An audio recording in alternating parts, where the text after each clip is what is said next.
夏英业达开始有目标了，就这2年的事儿。这个上市前投大概是5年之内就行，这个扔进去5年以后再看，一定大涨到你喜出望外。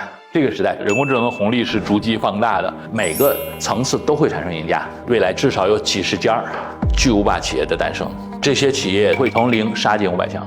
那你要能从头跟得住，你没占着钱反倒是不应该的。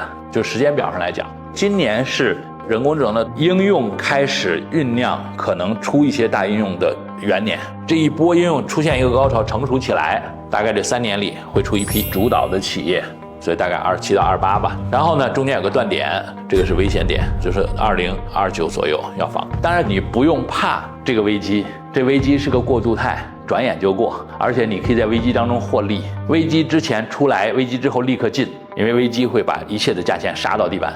再往后，从模式成立到业内地位建立是大概另外5年的时间，所以大概32年左右。从业内地位建立到市场地位建立，就是市场都公认了，大概再有个15年。你会看到呢，一定有超过20家的企业从0杀进500强。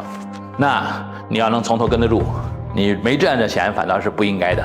注意，这就有意思了。我们要进入到产业里，我们就等于要比别人提前一个周期，因为别人要知道一个企业好不好呢，只能像现在一样，我已经知道它叫英伟达的好，为什么它收入利润那么高？但是实际上我们为什么早知道呢？因为在17年的时候，它头部已经奠定地位了。今天人工智能的大赢家叫黄仁勋，叫 NVIDIA。我们1年多前就推荐大家关注过做 GPU 的公司英伟达，我就知道它赢定了，剩下就是兑现而已，对吧？所以这个我们是天天在盯着这事儿的。这个包括为什么跟我们一起玩也有这个意义在。之前准备好，之后进场就特别容易。我们从推导可以告诉大家很多事儿未来会长啥样。一旦你理解这个原理，你就发现到处是机会；一旦你不理解，你就发现你试的事情也是九死一生，试完了也是错。一个呢，就是如何能够全面系统的看懂产业，看懂产业的变化规律趋势。